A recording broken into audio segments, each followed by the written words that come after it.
කාරුණික ගුණගරුක බෞද්ධ පින්නතුනි බොහෝම ශ්‍රද්ධාවෙන් යුක්තව සියලු දෙනාම සූදානම් වෙන්නේ තිලෝගුරු ශාන්තිනායක සම්මා සම්බුදුරජාණන් වහන්සේ විසින් ලෝක සත්වයන් පිළිබඳව අසීමිත දයාවෙන් කරුණාවෙන් මෛත්‍රියෙන් යුක්තව අවබෝධ කරගෙන දේශනා කොට වදාළ පරම ගම්බීර වූ ශ්‍රී සද්ධර්ම රත්නයෙන් ඊ타ත්ම පුංචි කොටසක් නමුත් දේශනා කරවගෙන ධර්ම ගෞරවය පෙරදරි කරගෙන දේශනාගත ධර්මයේ ශ්‍රවණය කරන්නත් එසේ ධර්ම ශ්‍රවණය කිරීමෙන් ලැබෙන අවවාද අනුශාසනා තම තමන්ගේ ජීවිතවලට එකතු කරගෙන වඩාත් නිවැරදි මෙලව ජීවිතයක් සකස් කර ගන්නත් නිවැරදි වුණ මෙලව ජීවිතයක් තුලින් සුගතිගාමී වූ පරලොව ආයති භවයකින් සැනසෙන්නත් අවසානයේ ප්‍රාර්ථනා කරන බෝධියෙන් සැප සහිත ප්‍රතිපදාවෙන් ඊටාම ඉක්මන් භවයක උතුම් චතුරාර්ය සත්‍ය ධර්මයේ අවබෝධ කරගෙන මේ සංසාරයෙන් එතර වීමේ බලාපොරොත්තුවත් ඇතුව ඒ උතුම් බලාපොරොත්තු ප්‍රාර්ථනා එලෙසින්ම මුදුන්පත් කර ගැනීම සඳහා උතුම් ධර්ම දානානිසංසයත් ධර්ම ශ්‍රවණානිසංසයත් මේ පින්වත් පිරිස මෙතෙක් තම තමන්ගේ ජීවිතවල රැස් කරගත් උතුම් පුණ්‍ය සම්භාර ධර්මයන්ගේ ආනුභාවයෙන් ඒ උතුම් බලාපොරොත්තුව මුදුන්පත් වේවා කියලා ප්‍රාර්ථනා කරමු. පින්නතුනි අද ධර්මදේශනාවේ මාතෘකාව හැටියට මම යොදා ගන්න කල්පනා කළේ අපේ බුදුරජාණන් වහන්සේ රජගහනුවර වේළුවනාරාමේ වැඩ ඉන්න කාලේ දේශනා කොට වදාළ ධම්මපද පාළියේ සඳහන් වෙන උතුම් ගාථා රත්නයක්. යේ රාග රත්තානු පතන්ති සෝතං සයං කතං මක්කට කෝව ජාලං ඒතම්පි චෙත්වාන වජන්ති දීරා අනපෙක්කිනෝ සබ්බ දුක්ඛං පහය. මේ ගාථා රත්නය අපේ බුදුරජාණන් වහන්සේ දේශනා කරන්නේ බිම්බිසාර මහරජුරුවන්ගේ අග්‍ර මහේසිකාව මූලික කරගෙන. යේ රාග රත්තානු පතන්ති සෝතං සයං කතං මක්කට කෝව ජාලං දේශනා කොට වදාලා රාගයෙන් රත් වෙච්ච ද්වේෂයෙන් මත් වෙච්ච මෝහයෙන් මුලා වෙච්ච මිනිස්සු හරියට කොයි වගේද දැලක් බැඳගෙන ඒ දැලේ මැදට වෙලා ඉන්න මකුළුවෙක් වගේ කියලා. නමුත් මේ ලෝකේ ප්‍රඥාව දියුණු කරගත්ත යථාර්ථය අවබෝධ කරගන්න වීරිය වඩන උත්සාහවන්ත වූ සදහවන්තයෝ තමන්ගේ නුවණින් ප්‍රඥාවෙන් ඒ දැල කපලා මේ සංසාරයෙන් එතර යන්න කටයුතු කරනවා. ඒක තමයි මේ ගාථාවේ සරල තේරුම. අපි ධර්මාර්ථය තව ටිකක් සාකච්ඡා කරමු. බිම්බිසාර මහරජුරුවන්ගේ අග්‍ර මහේශිකාව කේමා බිසව. බිම්බිසාර මහරජුරුව කියලා කියන්නේ බුදුරජාණන් වහන්සේ ළඟ නිතර ගැවසුන මහබෝසතාණන් වහන්සේ ලෞතර බුද්ධත්වයේ ලබන්නත් කලින් බෝසතාණන් වහන්සේත් සමග බොහොම සමීප මිතුදමක් ගොඩනගාගත්ත බුදු බවට ලබන්නත් කලින් ලෞතුරා බුදු බවින් පස්සේ තමන්ගේ රාජ්‍යයට වැඩම කරන්න කියලා බුදුරජාණන් වහන්සේට ආරාධනා කළ මහා සත්පුරුෂ ගුණගරුක රජ කෙනෙක්. ලෞතුරා බුදු වෙන්නත් කලින්මයි භාග්‍යතුන් වහන්සේත් සමග මනා වූ හඳුනා ගැනීමක් බිම්බිසාර රජුවන්ට තිබුණේ. බුදුරජාණන් වහන්සේට කළ ආරාධනාවට අනුව ලෞතුරා බුද්ධත්වයෙන් පස්සේ බුදුරජාණන් වහන්සේ බිම්බිසාර රජුවන්ගේ රාජ්‍යයට වැඩම කළා. බිම්බිසාර රජුවන්ගේ රාජ්‍ය තමයි රජගහ නුවර. රජගහ නුවරට බුදුරජාණන් වහන්සේ වැඩියහම රජුව කල්පනා කළේ මේ මහා පුරුෂ ශ්‍රේෂ්ඨයන් වහන්සේට මම මොනවද පූජා කරන්න කියලා. බොහෝ දේවල් ගැන කල්පනා කළා. රජුවන්ට අන්තිමට වැටහුණේ රජුවන්ට තිබුණා ඊටා රමණීය උයනක්. ඒක බොහෝම නිස්කලංකයි. හරිම නිදහස්. භාවනා යෝගීව වැඩ ඉන්න කැමැති ඒ උතුම් සත්පුරුෂයන්ට තමන්ගේ ආධ්‍යාත්මික කටයුතු දියුණු කරගන්න ඊටාම වටින තැන. මේ උයන බුදුරජාණන් වහන්සේට නම් බොහෝම වටිනවා. භාග්‍යතුන් වහන්සේ විවේකයට ගොඩාක් කැමති නිසා ඒ අවශ්‍ය විවේකය මේ උයනේ තියෙනවා. නිදහස් බව මේ උයනේ තියෙන නිසා රජුරුවන්ගේ උයන බුදුරජාණන් වහන්සේට පූජා කරන්න තීරණය කළා. ඒ තමයි වේලු වන උයන. උණගස් වලින්ම පිරීලා තියෙන්නේ. ඒකයි වේලු වනය කියලා කියන්නේ. වේලු කියන්නේ උණගස් වලට. ඒ වගේම රජුරුව උයන පූජා කළා විතරක් නෙමෙයි, ඒ උයනේ මනරම් ආරාමයක්ද ගොඩ නැගුවා. ඒ ආරාමය හැඳින්වුවේ වේලුවන ආරාමය කියලා. බුදුරජාණන් වහන්සේ වරින් වර වේලුවනාරාමේ වැඩ ඉඳලා තියෙනවා. බිම්බිසාර මහ රජුරුව නම් බුදුරජාණන් වහන්සේගෙන් ධර්ම ශ්‍රවණය කරලා අති උතුම් සෝවාන් ආර්ය මාර්ග ඵලය ලබාගත්ත සෝවාන් ආර්යයන් වහන්සේ නම. රජුරවන්ට ලොකු උවමනාවක් තිබුණා. තමන්ගේ දේවියත් තමන් ගියපු මගට අරගන්න. ඉතින් ඒ නිසා රජුරුව බොහෝම උත්සාහ කළා. වෑයම් කළා. උපක්‍රම ප්‍රයෝග යෙදුවා. තමන්ගේ දේවිය බුදුරජාණන් වහන්සේ ළඟට එක්ක යන්න. නමුත් මේ හැම ප්‍රයෝගයක් උත්සාහයක්ම අසාර්ථකයි. එතකොට ඇයි කේමා බිසව බුදුරජාණන් වහන්සේ ගාවට යන්නේ නැත්තේ? කේමට අහන්න ලැබිලා තිබුණා බුදුරජාණන් වහන්සේ රූපයට නිග්‍රහ කරනවා කියලා. වැරදි අවබෝධයක්. බුදුරජාණන් වහන්සේ කාගේවත් රූපයට නිග්‍රහ කරන්නේ නැහැ. නමුත් රූප මදයෙන් මත් වෙච්ච අයට භාග්‍යතුන් වහන්සේ කරුණු කියලා දෙනවා. රූපේ සැබෑ ස්වභාවය භාග්‍යතුන් වහන්සේ කියලා දෙනවා. නැත්තම් කෙනෙක් බොහෝම රූප සම්පන්නයි කියලා කියන්නේ පෙර කරගත්ත කුසල මහිමයක් නේ. රූප සම්පත් ලැබෙන්නේ පෙර කරගත්ත කුසල මහිමයක්. ඉතින් පෙර කුසල් භුක්ති විඳින්නන්ට භාග්‍යතුන් වහන්සේ කවදාවත් දොස් කියන්නේ නැහැ. නමුත් මේ ආරංචිය නිසා කේම හරීම අකමැති භාග්‍යතුන් වහන්සේ දකින්න යන්නේ. රජුරුව මේ නිසා තවත් උපක්‍රමයක් අනුගමනය කළා. මහා සත්පුරුෂ රජෙක් බිම්බිසාර රජුරුව.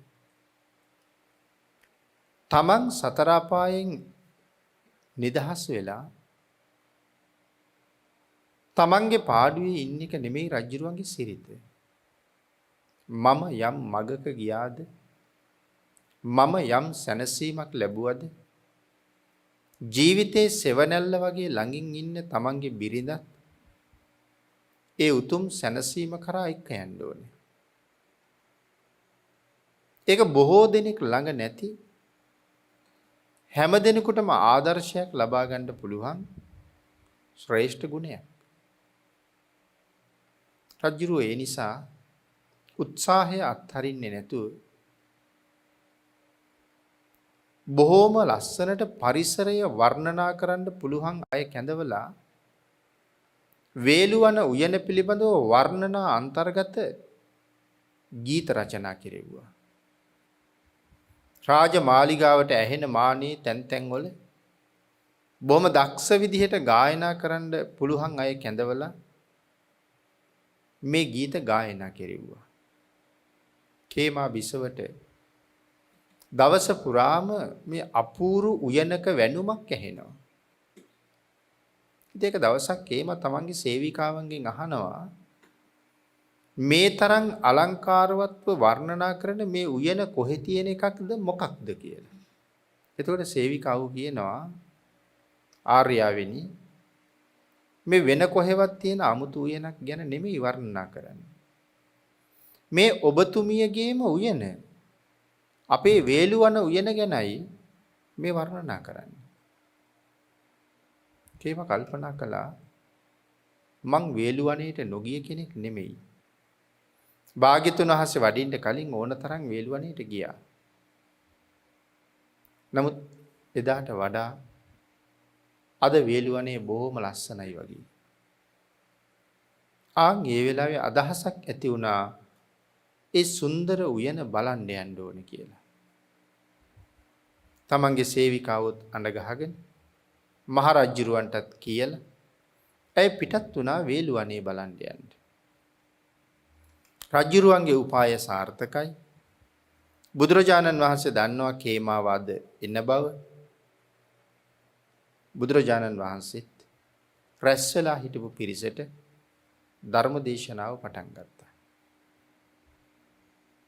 මහා කල්පලක්ෂයක් පියුමතුරා බුදුරජාණන් වහන්සේගෙන් නියත විවරණ අරගෙන පාරමිතා පුරාගෙන එන්නේ මහා පුණ්‍යවන්තියක් කේම කියලා කියන්නේ. කේම රූපයෙන් බොහෝම අගතැම්පත් නිසා ඒ රූපය ගැන කේමට ලොකු මානයකුත් නොතිබුණා නෙමෙයි. හැබැයි බුදුරජාණන් වහන්සේ කල්පනා කළා කේමගේ ඒ රූප මදය බිඳින්න ඕනේ කියලා.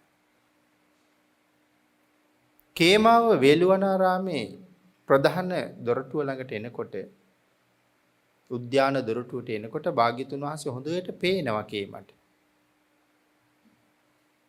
කේම දැක්කා බුදුරජාණන් වහන්සේ ළඟ ඊටාම ලස්සන තරුණියක් ඉන්නවා. ඒ 16 හැවිරිදි වයසේ තරුණියක් වගේ. භාග්‍යතුන් වහන්සේ ධර්ම දේශනා කරනවා. ඇය බුදුරජාණන් වහන්සේට පවන් සලනවා. දැන් මෙතන හැබෑවටම එහෙම තරුණියක් නැහැ. භාග්‍යතුන් වහන්සේ අදිෂ්ඨාන කරපු රූපයක් මේ තියෙන්නේ. කේමගේ මාන බින්දින්නේ. භාග්‍යතුන් වහන්සේ ඒ බව දන්නවා. කේමට විතරක් ඇය පේනවා. අනික් අයට පේන්නේ නැහැ. නමුත් ඇගේ රූප සුන්දරත්වය කොපමණද කේමට දැක්ක ගමම්ම හිතුණා අනේ මගේ ලස්සන. ඇගේ ලස්සනත් එක්ක සංසන්දනය කරලා බලහම ඇගේ ලස්සනෙන් සොළොස් කලාවෙන් එක කලාවක්වත් මගේ රුව වටින්නේ නැහෙනි කියලා. ඒ තරම්ම තමන් පහත් මට්ටමට දාගත්තා. කේමට වටපිට බලන්න හිතෙන්නේ නැහැ. කේම අර රූපේ දිහාම බලාගෙන ඉන්නවා. බුදුරජාණන් වහන්සේ අදිෂ්ඨාන කළා දැන් මෑ වියපත් වෙන්න ඕනේ. මුලින්ම දැක්කේ 16 හැවිරිදි වයසේ තරුණියක්. දැන් 18 හැවිරිදි වයසේ තරුණියක් වගේ. තව ටිකක් වෙලා යනකොට 20 හැවිරිදි වයසේ තරුණියක් වගේ. තව ටිකක් බලාගෙන ඉන්නකොට එක දරුවෙක් බිහි කරපු කාන්තාවක් වගේ. දරුවෝ දෙන්නෙක් බිහි කරපු කාන්තාවක් වගේ.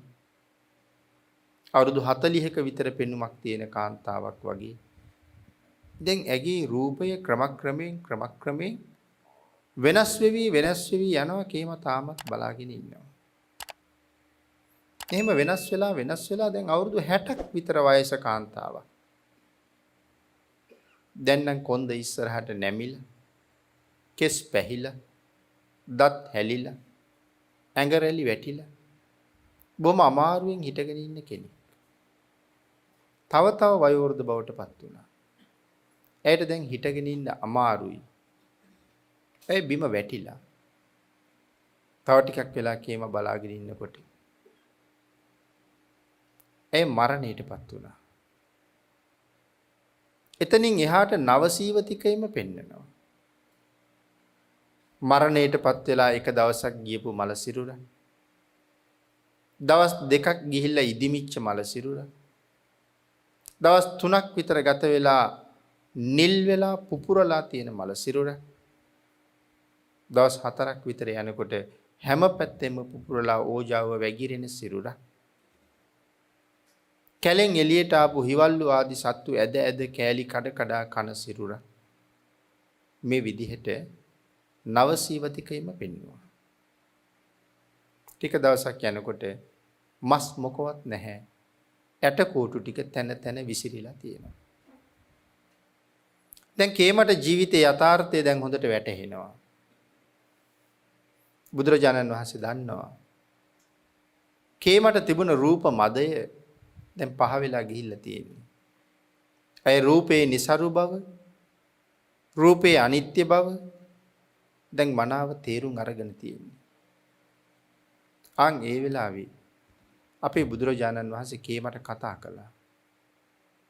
කතා කරලා අපි අර මුලින් සිහිපත් කරපු ගාථා රත්නේ දේශනා කරලා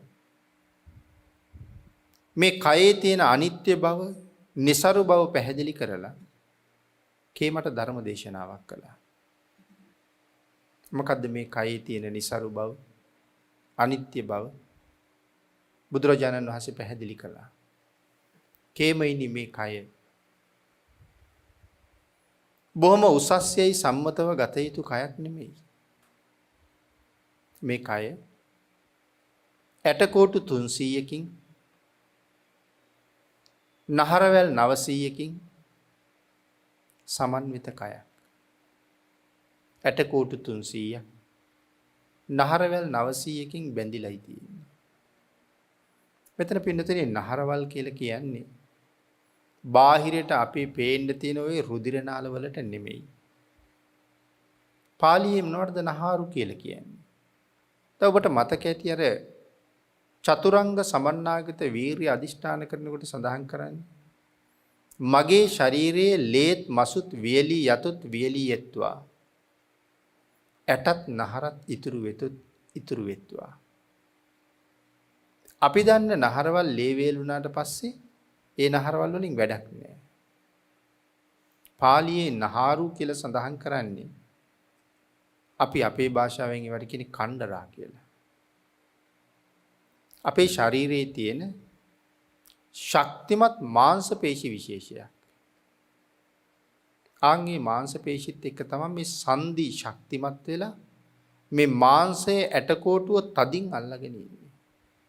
සමහර වෙලාවට මස් අනුභව කරන්න ගියහම ඔබට හොඳට මතකයි මේ ඇටකොටුවක තියෙන මස් කැබැල්ල ගලවලා ගන්න සමහර දතින් හපලා එළියට අදින්න ඕනේ.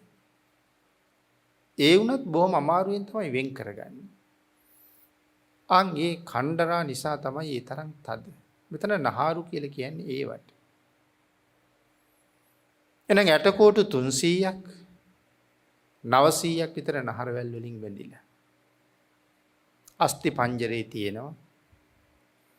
සෑම ඇටකොටුවක් වටේටම මස් බැඳිලා තියෙනවා. අපේ ඇඟේ කිසිම තැනක ඇටකොටුවක් අපිට පේන්නේ නැහැ. සෑම ඇටකොටුවක් වටේටම මස් තියෙනවා. ඇතුලේ කුහරයක් තියෙනවා.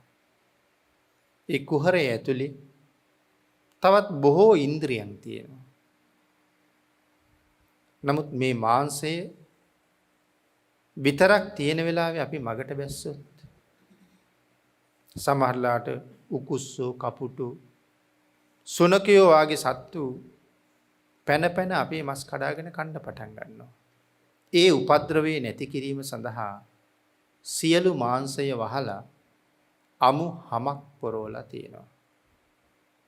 දැන් අපිට බාහිරට මේ පේන්නේ ඒ හම තලෙලලු හම සුදු හම කළු හම රතු හම මේ ආදි වශයෙන් අපේ හම එක එක විදිහට තියෙනවා. අපිට පේන්නේ මේ හම. හැබැයි හමට යටින් තියෙන්නේ දැක්කහම පිළිකුල් සහගත මස. පොඩ්ඩක් හරි හීරුණහම නිරන්තරයෙන් ලේ වෑහෙන්න පටන් ගන්නවා. ඒකට මේ පෙනෙන මාංශයට අපි කැමැත්තකුත් නැහැ. වෑහෙන ලේ වලට කැමැත්තකුත් නැහැ. අභ්‍යන්තරේ ඊටාම පිළිකුල් සහගතයි. අර ධර්මයේ ජාතිපි දුක්ඛ පැහැදිලි කරන තැන සඳහන් කරනවා මාතෘ ගර්භයක ඉන්න දරුවෙක් නිරයක විඳින දුක සමාන දුක් විඳිනවා කියලා. ඉතින් කරුණු කාරණා දිගට පැහැදිලි කරනවා. ඒක පැහැදිලි කරනකොට ඔසුපත් නිරයක් සඳහන් කරනවානේ ගූත නිරය කියලා. ඒ නිරේ තියෙන්නේ අසුචි සහ මුත්‍රා. ඒ දෙකම දුන්දද පැහෙනවා. කොයිතරම් දුර්ගන්ධයිද කියලා ධර්මයේ සඳහන් කරනවා. ඒ දුර්ගන්ධය මනුස්ස ලෝකෙට හැමුවොත් මේ ලෝකේ ඉන්න සත්තුන්ගේ හිස පුපුරනවා කියලා. ඒක දරා ගන්න බැරුව යනවා. දැන් අපටත් සාමාන්‍යයෙන් සතෙක් කුණු වෙච්ච දුර්ගන්ධයක් හරියට දැනුණාම සමහර අයට ඔළුවේ කැක්කුම හැදෙනවා. ඉතින් මේ නිරේ දුර්ගන්ධයේ හැමුවොත් සියලු සත්වයන්ගේ හිස පුපුරනවා කියලා කියන්නේ. ඒ තරම්ම දුර්ගන්ධයි. නමුත් මේ නිරේ ඕන තරම් නිරිසත්තු ඉන්නවා. ඉතින් මේ නිරය උපමාවට ගේනවා මාතෘ ගර්භයත් ඒ වගේ කියලා. දුර්ගන්ධයි. පැසුණු ආහාර. නොපැසුණු ආහාර. ආමාශයත් අන්ත්‍රවලත් නිරන්තරයෙන් තියෙනවා. ලේ, සෙම, සැරව, මල, මුත්‍ර මේ සියල්ලගෙම මේ අභ්‍යන්තරය පොහොසත්.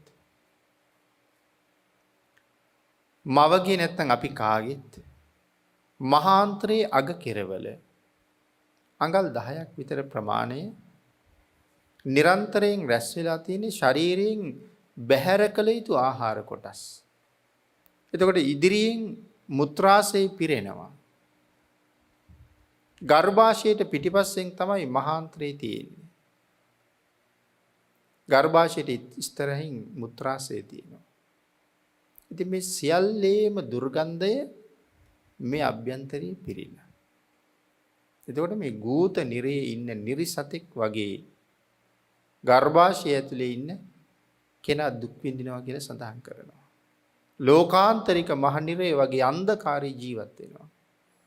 කුස ඇතුළට ආලෝකයක් ගමන් කරන්න විදිහක් කොහොමත් නැහැනේ. එඳ ඇතුළ අන්ධකාරයි. මේ වගේ කාරණා රැසක් භාග්‍යතුන් වහන්සේ පැහැදිලි කරනවා. ඊටාම පිළිකුල් සහගත ශරීරයක්.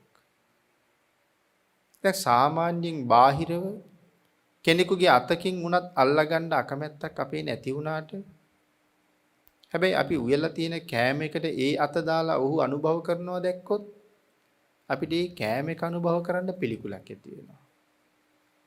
මනා සුවඳට තියෙන ආහාර අපේ ඇඟිලි තුඩු එකතු කරලා මිශ්‍ර කරාම පිළිකුල් බවක් ඇති වෙනවා. මුඛය ඇතුළට අරගෙන කෙලයි සෙමයි එක්ක මිශ්‍ර වුණාම ඊට වඩා පිළිකුල් වෙනවා. ආහාර මාර්ගයේ දිගේ ආමාශය දක්වා ගමන් කරනකොට ඊටත් වඩා පිළිකුල් සහගතයි. ආමාශයේ පැහෙන ආහාර ඊටත් වඩා පිළිකුල් වෙනවා. අන්ත්‍ර දිගේ ගමන් කරලා මහාන්ත්‍රයේ අගට එකතු වෙනකොට බහිශ්‍රාවය කරලා ආපහු හැරිලා බලන්න අපිට තියෙන පිළිකුල් සහගත බව.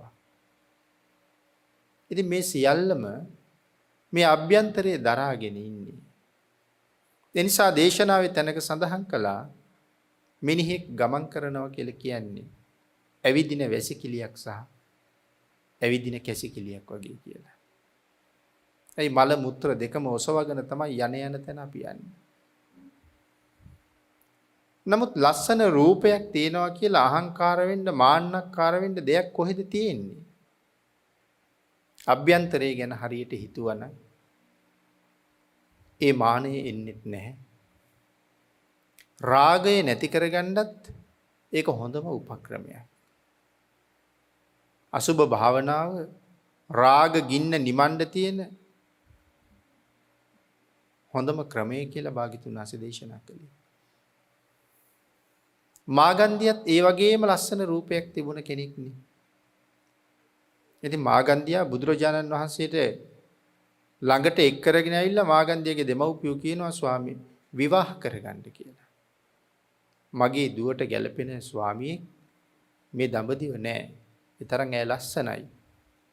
නමුත් ඇයට ගැළපෙන මනාලයා අද ගෙදරම ඇවිල්ලා කියලා තමයි බමුණා ගිහිල්ලා බැමිණිට කියන්නේ. හැබැයි භාග්‍යතුන් වහන්සේ ගාවට එක්කාම බුදුරජාණන් වහන්සේ සඳහන් කළා බ්‍රාහ්මණේ ඔබේ දුව මට පේන්නේ අසූචි පුරවපු කලයක් වගේ. අතින් තබා මගේ පාදයෙන්වත් ස්පර්ශ කරන්න කැමති නෑ කියලා. එදා කරපු දේශනාවෙන් අම්මයි තාත්තයි දෙන්නම සෝවාන් වුණත් මාගන්ධියා භාග්‍යතුන් වහන්සේට වෛර කළා. වෛර කරලා නිරේ ඉපදුණා. කේමට කරුණු සියල්ලම භාග්‍යතුන් වහන්සේ පැහැදිලි කරලා මේ කයේ નિසරු බවයි පිළිකුල් බවයි පැහැදිලි කරලා භාග්‍යතුන් වහන්සේ අහනවා කේමයිනි මේ ලෝකේ ජීවත් වෙන අඥානයන්ගේ පරම පැතුම මේ කහල් ගොඩ නේද කියලා. හරියට හිතලා බලහම මිනිස්සු මේ කයක් නිසා එන කොටා ගන්න වාර කොච්චරද? ගහ මරා ගන්න වාර කොච්චරද? පව් කරගන්න අවස්ථා කොයි තරම්නම් තියෙනවද? කාන්තාවක් නිසා ගහ මරා ගන්න අය වෙනම, පිරිමි කෙනෙක් බෙදා ගන්න ගහ මරා ගන්න අය වෙනම. ඉතින් මේ සියල්ලම එකතු කරලා අහනවා අඥානයගේ පරම පැතුම මේ කහල් ගොඩද කියලා. ඉතින් මෙහෙම කරුණු දක්වනකොට දේශනාව අවසානයේ කේමා බිසව අති උතුම් මාර්ගඵල තත්වයටමපත් වුණා. මාර්ගඵල තත්වයේ කෙරවල අති උතුම් රහත් බව දක්වාම ගමන් කළා. සංසාරේ කොයිතරම් පින් කරලා තිබුණාද? බුදුරජාණන් වහන්සේ බිම්බිසාර මහරජුරන්ට පණිවිඩයක් යවුවා මහරජේ. එක්කෝ කේමා අද පිරිනිවන් පාන්න ඕනේ. නැත්තම් කේමා අද මහාන වෙන්න ඕනේ. මොකද රහතන් වහන්සේ නමකට ගිහි ජීවිතේ ගෙවන්න බෑ. එක්කෝ එදාම පැවිදි වෙන්න ඕනේ නැත්තම් එදාම පිරිනිවන් පාන්න ඕනේ. ඒකයි භාග්‍යතුන් වහන්සේම සඳහන් කළේ. රජුරු සඳහන් කරනවා රජුරවන්ට තියෙන සතුට මේ වෙලාවේ අපිට විස්තර කරන්න තේරෙන්නේ නැහැ. ඒ රජුරු උපක්‍රම යෙදුවෙම තමන්ගේ දේවිය සසරින් එතර කරන්න. නමුත් රජුට යන්න බැරි වුණ දුරක් ඇය එක දවසෙම ගියා. ඒ මහා කල්ප ලක්ෂයක පාරමිතාව නිසා රජුරු පණිවිඩයක් එවනවා ස්වාමීනි භාග්‍යතුන් වහන්සේ කේමට පිරිනිවන් පාන්න අවශ්‍යතාවයක් නැහැ. ඇය පැවිදි කරන්න. මේ ලෝකේ බොහෝ දෙනාට ඇගෙන් මහා යහපතක් සිද්ධ වෙයි කියලා. කේම පැවිදි වුණා. එතකොට ගාථා රත්නේ යේ රාග රත්තානු පතන්ති සෝතං සයං කතං මක්කට කෝව ජාලං. කාටද පින්නතිනේ මක්කටක කියලා කියන්නේ? මක්කටක කියලා කියන්නේ මකුළුවට.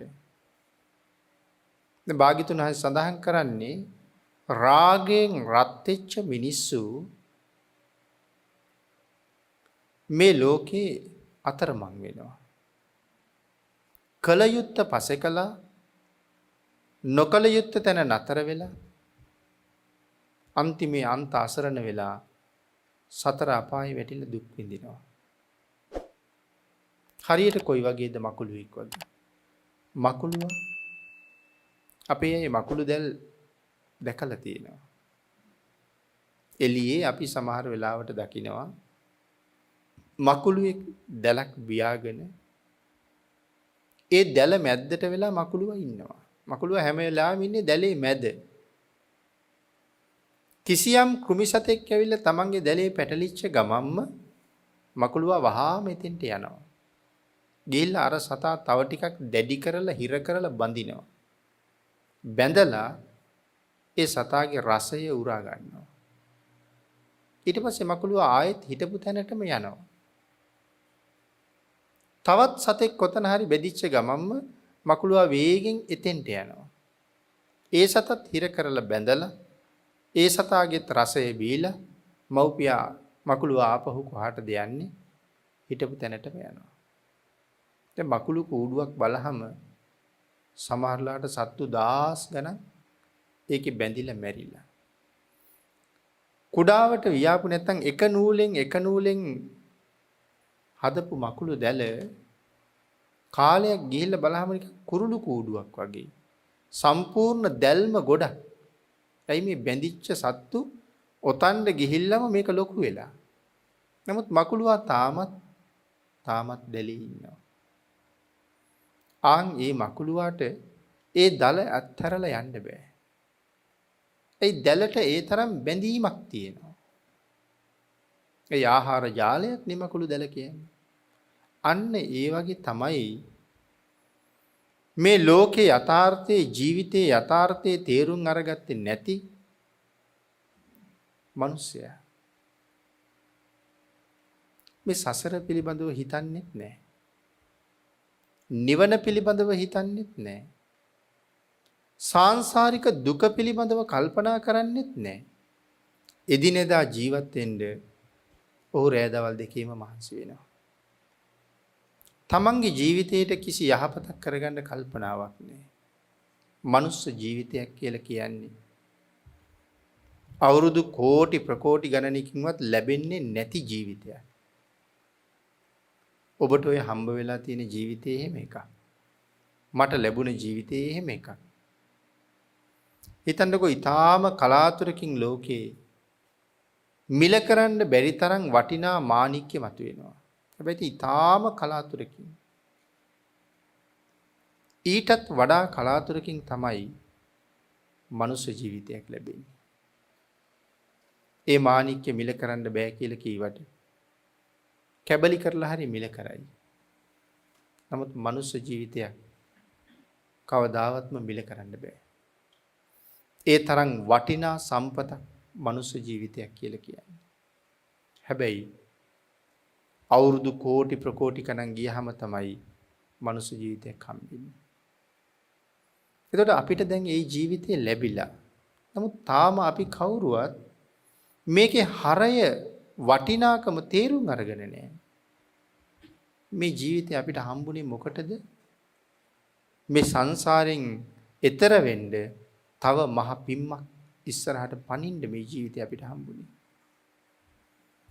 අපි සුගතියේ ඉඳලා මෙහෙ ආවේ ආපහු මුඟක් පින් රැස් කරගෙන එහි යන්න.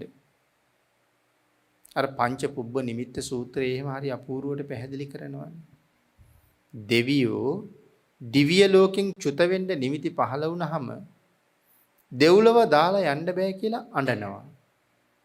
එතකොට නිමිති පහළ වෙලා නැති අනික් දෙවියෝ ඇවිල්ලා අඬන දෙවියන්ට කියනවා පින්වත අඬන්න එපා. මොකද පින්වතුනි ඇඬුවා කියලා කවදාවත් මරණේ කල් දාගන්න බෑනේ. අඬන්න එපා. මෙහෙන් යන්න. ගිහිල්ලා සුගතියේ උපදින්න කියලා. සුගතියේ ඉපදිලා ඒ සුගතියේ හොයාගන්න තියෙන හොඳම දේ හොයාගන්න. ඒ සොයාගත්ත දේත් එක්ක මනාව බැඳෙන්න. ඒ මත පිහිටන්න. ඒ මත පිහිටලා කටයුතු කරලා ආයෙත් අපි ගාවටම එන්න. එහෙම තමයි අඬන දෙවියන්ට දෙවියෝ කියන්නේ. දැන් මේ දේශනාව භාග්‍යතුන් වහන්සේ භික්ෂුන් වහන්සේලාට කරනකොට එක ප්‍රඥාවන්ත භික්ෂූන් වහන්සේ නමක් නැගිටලා බුදුරජාණන් වහන්සේගෙන් අහනවා ස්වාමීනි භාග්‍යතුන් වහන්සේ දෙවියන්ගේ සුගතිය මොකද්ද? දැන් අපි සුගතිය කියන්නේ දිව්‍ය ලෝකෙටනේ. ඒතර මේ භික්ෂූන් වහන්සේ අහනවා එතකොට දෙවියෝ දෙව්ලොවින් චුත වෙලා සුගතියට යනවා කියලා කොහාටද යන්නේ? භාග්‍යතුන් වහන්සේ උන්වහන්සේට ප්‍රශංසා කළා. මේ ප්‍රශ්න ඇහුවට දේශනා කළා මහණේ දෙවියෝ සුගතියට යනවා කියලා එන්නේ මනුස්ස ලෝකෙට. ඒක තමයි දෙවියන්ගේ සුගතිය. එතකොට ස්වාමීනි මනුස්ස ලෝකෙට ඇවිල්ලා හොයාගන්න කියපු වටිනාම දේ මොකද්ද? ඒ තමයි තථාගතප්ප වේදිත ධර්මය. තථාගතප්ප වේදිත කියලා කියන්නේ ඇයි? බුදුරජාණන් වහන්සේගේ ශ්‍රී මුඛයෙන්ම දේශනා කළ ධර්මය. ඒ ධර්මය හොයාගෙන ඒ මත මනාව පිළිටන්න කියලා කිව්වේ මොකද්ද? ධර්මය අවබෝධ කරගෙන ශ්‍රද්ධාව ඇති කරගන්න. ජීවිතේ ශ්‍රද්ධාවෙන් පුරව ගන්න. හොඳ ශ්‍රද්ධාවක් තියෙන කෙනෙකුට තෙරුවන් සරණ යන්න හරි පහසුයි. බුදුරජාණන් වහන්සේ ගැන විශ්වාසයි, ධර්ම රත්නය ගැන විශ්වාසයි, සංඝ රත්නය ගැන විශ්වාසයි. භාග්‍යතුන් වහන්සේ දේශනා කොට වදාළ කිසිදු වචනයක් මගේ ජීවිතය තුළ මම උල්ලංඝනය කරන්නේ නැහැ කියලා කෙනෙකුට පිළිටන්න පුළුවන් නම් භාග්‍යතුන් වහන්සේ දේශනා කළ කිසිම වචනයක් කවදාවත්ම මම සැක කරන්නේ නැහැ කියලා කෙනෙක් තීරණය කරාම ඔහුට දහම් සරණ යන්න පහසුයි. ලෞතර බුදුරජාණන් වහන්සේ පිළිබඳව අල්ප මාත්‍ර සැකයක් මට නැහැ කියලා යම් කෙනෙක් තීරණය කරලා ඔහුට බුදුන් සරණ යන්න පුළුවන්. බුද්ධ රතනයේට ධර්ම රතනයේට අනුව තමන්ගේ මුළු ජීවිත කාලයම ගෙවන්න ප්‍රතිඥා දුන්න ඒ ආර්ය මහා සංඝ රත්නයේ පිළිබඳව මට සැක නැහැ කියලා තීරණය කරාම ඔහුට දහම් සරණ යන්න පහසුයි. මේ ලෝකේ ජීවත් වෙන යම් කෙනෙක් හරියටම තෙරුවන් සරණ ගියොත් ඔහුට තියෙන පුදුමාකාර රැකවරණයක්. මොකද තෙරුවන් සරණ ගියපු කෙනාට තියෙන ලොකුම රැකවරණය මරණයත් එක්කම සුගතියේ උපදින්න ලැබෙනවා. කොහොමද ඒක සඳහන් කළේ? මහා සමී සූත්‍රයේ 4 වෙනි ගාථාව. යේකේචි බුද්ධං සරණං ගතාසි. යමෙක් බුදුන් සරණ ගියා නම් නතේ ගමිස්සන්ති අපාය භූමින් ඔහු යන්නේ නෑ අපායට. පහාය මානුසං දේහං මනුස්ස කයෙන් ප්‍රාණවායුව නික්මෙනවත් එක්කම දේවකායන් පරිපූර්ණසන්ති ඔහු පුරවන්නේ දෙව් පිරිසයි කියලා දේශනා කළා. බ්‍රහ්ම රාජයෙක් තමයි මේ කතාව බුදුරජාණන් වහන්සේ ළඟ කියන්නේ. ඒක භාග්‍යතුන් වහන්සේ අනුමත කරනවා. ඒක එහෙමයි කියලා. එතකොට බලන්න බුදුන් සරණ ගියපු කෙනාට තියෙන ලාභය. පිළිතුරු බුදුන් සරණ ගියපු කෙනාට තමයි බෞද්ධ කියලා කියන්නේ. අපි හිතාගෙන ඉන්න හැමෝම බෞද්ධ නෙමෙයි. බුදුන් සරණ ගියපු අයයි බෞද්ධ. එතකොට මේ ලෝකේ ආපු අය ආවේ බොහෝ පින් කරගන්නනේ. දෙව්ලොවෙන් ආවෙත් ඒකට. අපායිනුත් එනවා. අර කොසල් රජුරවන්ට ඇහෙනවා එක දවසක් නිදාගෙන ඉන්නකොට දූෂණසෝ කියලා මහා හඬක්. බුදුරජාණන් වහන්සේගෙන් ඇහුවා මේ අකුරු 4ක් ඇහෙන්නේ. දූ ස න සෝ කියන අකුරු 4. ලෝකුඹු නිරේ පැහැෙන නිරිසත්තු 4 දෙනෙක්. පැහිලා උඩට එනකොටම කෑ ගහලා කියන්න හදනවා පණිවිඩ 4ක්. සාමාන්‍ය ලෝකුඹු නිරේ වැටුනහම උඩට එන්න අවුරුදු 30000ක් යනවා. පතුලේ ඉඳලා උඩට එන්න අවුරුදු 30000යි. උඩ ඉඳලා පතුලට යන්න ආයෙත් අවුරුදු 30000යි. ඉතින් අවුරුදු 30000කට පස්සේ මේ නිරෙන් පැහි උඩට එන 4 දෙනෙක් කියන්න හදන කාරණා 4ක්. නමුත් එක්කෙනෙකුට කියන්න වෙන්නේ දූ කියලා විතරයි. එතනින් එහාට වෙන මොකුත් එයාට කියන්න හම්බෙන්නේ නැහැ. යට යනවා. අනිත් එක්කෙනා කියන්න හදාපු පණිවිඩයේ මුල් අකුර කියනවා ස කියලා. අනිත් එක්කෙනා න කියනවා, අනිත් එක්කෙනා සෝ කියනවා. ඉතින් බුදුරජාණන් වහන්සේගෙන් ඇහුවාම ස්වාමීනි මේ හඬ මොකක්ද කියලා භාග්‍යතුන් වහන්සේ පැහැදිලි කරලා දෙනවා. එතනින් එක්කෙනෙක් කියනවා මට මේ නිරයෙන් නිදහස් වෙලා මනුස්ස ලෝකෙට යන්න ලැබුණොත් අය නම් කවදාවත් නිරයට එන්න වැඩ කරන්නේ නැහැ කියලා. ඉතින් නිරයෙන් එන්නේත් එහෙම දෙව්ලොවින් එන්නේත් නැවත පින් කරගෙන එහෙ යන්න ඒ වුණාට අපි ඔක්කොටම දැන් මේ කතාව අමතකයි. මෙහෙ එනකොටම අමතකයි. ආවේ මොකටද කියන කාරණාව අපිට අමතක වුණේ ඇයි? මැරිලා ඉපදුන නිසා. මැරිලා ඉපදුන හින්දා මතක නැහැ. ඔක මතක් කරලා දෙන්න කවුද ඉන්න ඕනේ? අන්න ඒකට තමයි සත්පුරුෂයන්ගේ ඇසුර අවශ්‍ය වෙන්නේ. සත්පුරුෂෝ තමයි මේ මග කියන්නේ. ආන්ගේ මග දැනගෙන මේ උතුම් බුද්ධාන්තරයක අපිට කරගන්න පින්කම් කොච්චර තියෙනවද?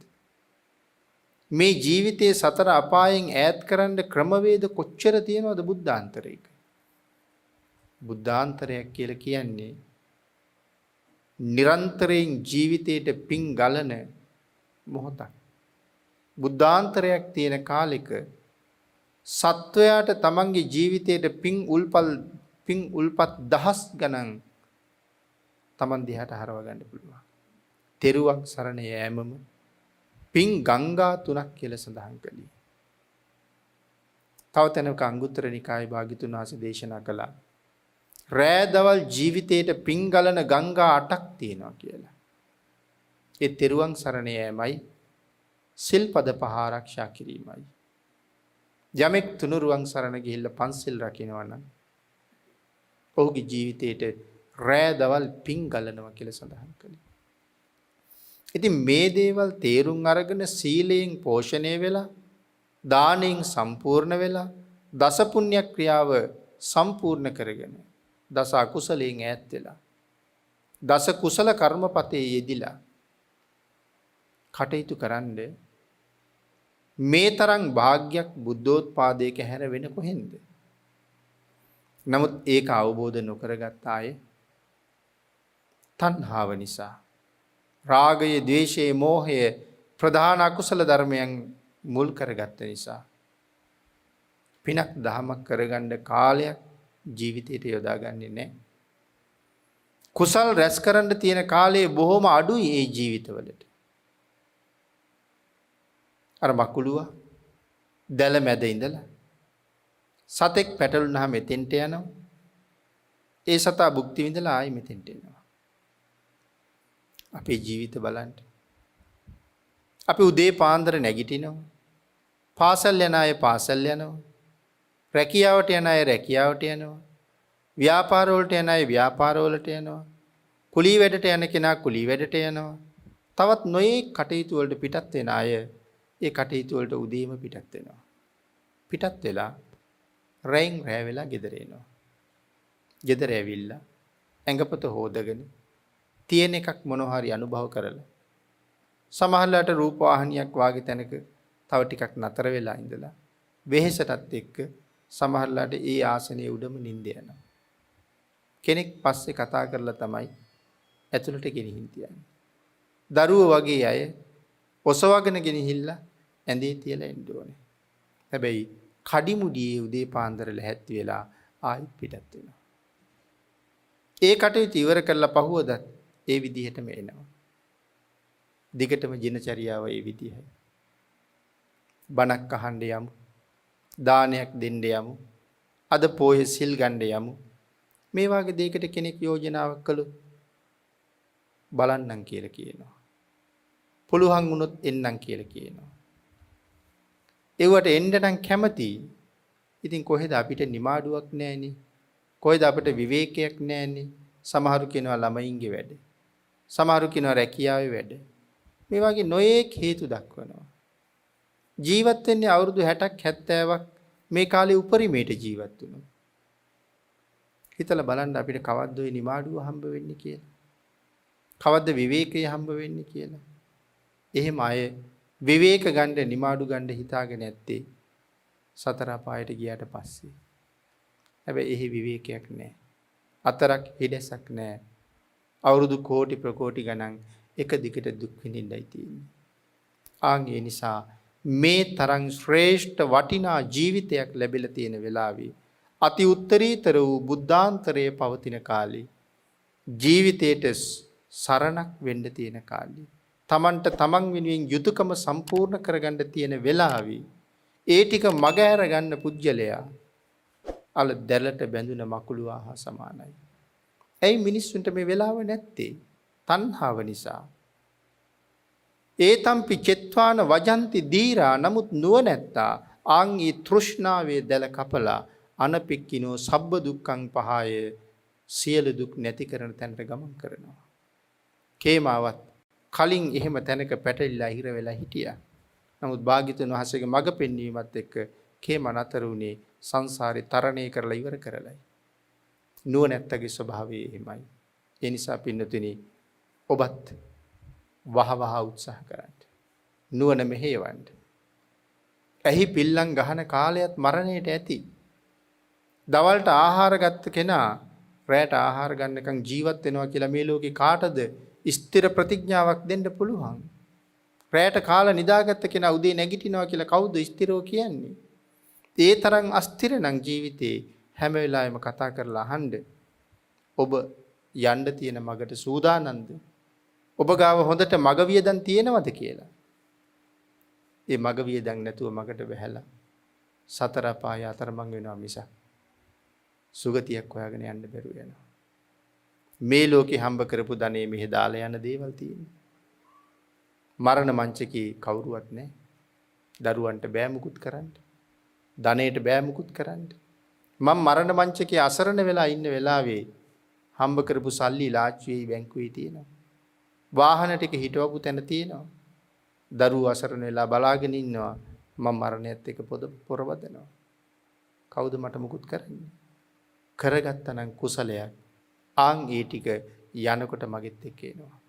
ඒ නිසා කොච්චර මග වියදම් තියෙනවද කියලා තීරණය කරලා නැත්තම් වහවහ මග වියදමින් ජීවිතේ පෝෂණය කරලා උතුම් බුද්ධාන්තරයෙන් ලැබිය යුතු ලාභය ජීවිතයට එකතු කරගෙන සුගතියෙන් සුගතියට ගිහිල්ලා සංසාරයෙන් එතර වෙන්න මග හදාගන්න ඥානවන්ත වෙන්න අපි සියලු දෙනාටම භාග්‍යතුන් වහන්සේගේ ආශිර්වාදයෙන් ශක්තිය ධෛර්යය වාසනාව උදා වේවා කියලා ප්‍රාර්ථනා කරමු.